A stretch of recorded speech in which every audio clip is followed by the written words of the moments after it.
وتعزروه وتوقروه وتسبحوه بكرة وأصيلا.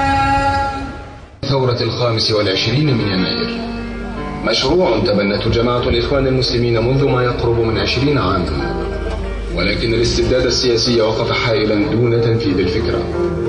فلما تحطم السد وجرت مياه الحياة السياسية في مصر بإصدار قانون جديد للأحزاب السياسية، بادرت جماعة الإخوان المسلمين بتأسيسه ليبدأ عمله رسميا في 6 من يونيو من عام 2011، حاملا فكرة الجماعة التي أسسته ومستقلا عنها ماليا وإداريا، إدارة الدولة وتدبير أمور الناس. يدعو حزب الحرية والعدالة إلى دولة مدنية ذات مرجعية إسلامية، مدنية يتمتع فيها كل مواطنيها بحقوق متساوية على اختلاف مختلفة، وهي في قليل منها نصوص قطعية الثبوت والدلالة، وفي غالبيتها قواعد عامة ومبادئ كلية، مع الإبقاء على حق غير المسلمين في الاحتكام إلى شرائعهم. لا يخول فيها أحد آخر. روح الثورية تحترم إرادة الشعب المصري في الوصول إلى صندوق الانتخابات وإحداث دستور دون تلكؤ أو التفاف. روح الثورية لا تصرف فيها الأقلية رأيها على الأغلبية بمجرد أنها عالية الصوت أو تمتلك الآلة الإعلامية. روح الثورية أبناء الفيوم، ونتمنى أن يتحول الجميع من مقاعد المتفرجين إلى العاملين لنهضة هذا البلد. أيها الإخوة الأحباب، لا أنسى قبل أن أترككم أن أشكر الإخوة الذين سهروا للقيام على هذا الحفل، وهم بالمئات، لا أسع أن أذكرهم، ولكن الله سبحانه وتعالى يعلمهم وسوف يجازيهم خير الجزاء. والسلام عليكم ورحمة الله وبركاته. عنوانها حرية وعدالة، وبها يعم الخير في الأرجاء.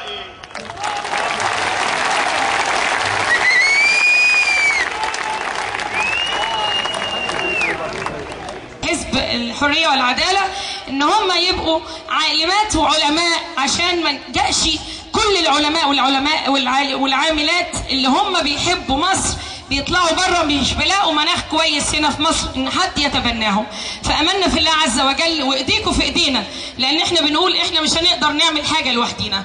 حضراتكم يعني شعب الفيوم الكريم، ومن يستطيع ان هو يساعدنا باي فكره باي مشروع، واحنا الامانه مفتوحه في اي وقت، سيدات ورجال، باي مشروع باي حلم لطفل لشاب لشابه لرجل لشيخ لكبير، ايدينا مفتوحه وعقولنا مفتوحه وقلوبنا والمقرات مفتوحه لاي حد عنده فكره جديده لامانه المراه بالذات. وجزاكم الله خيرا. السلام عليكم ورحمه الله.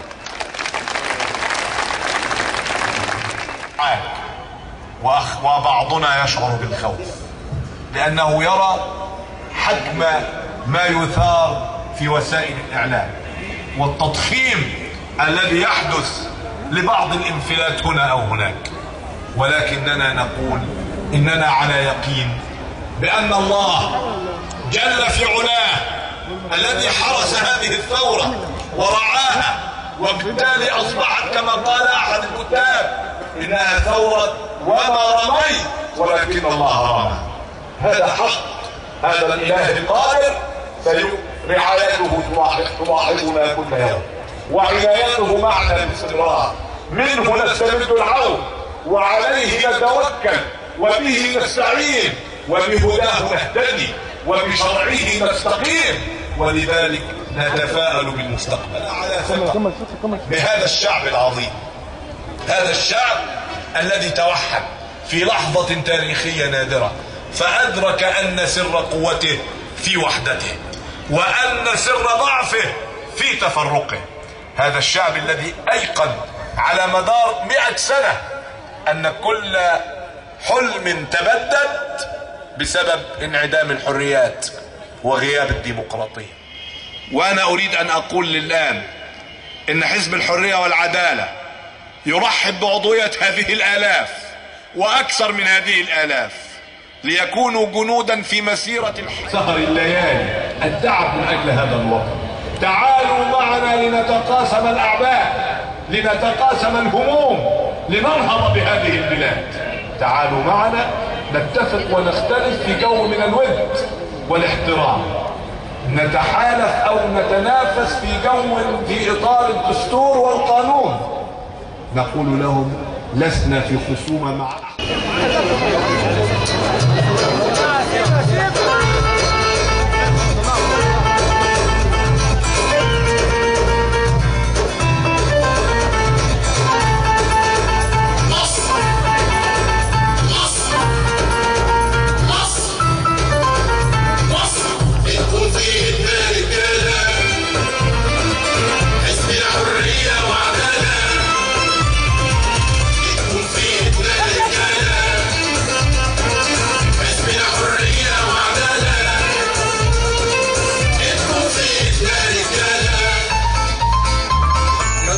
صوتك على صوتي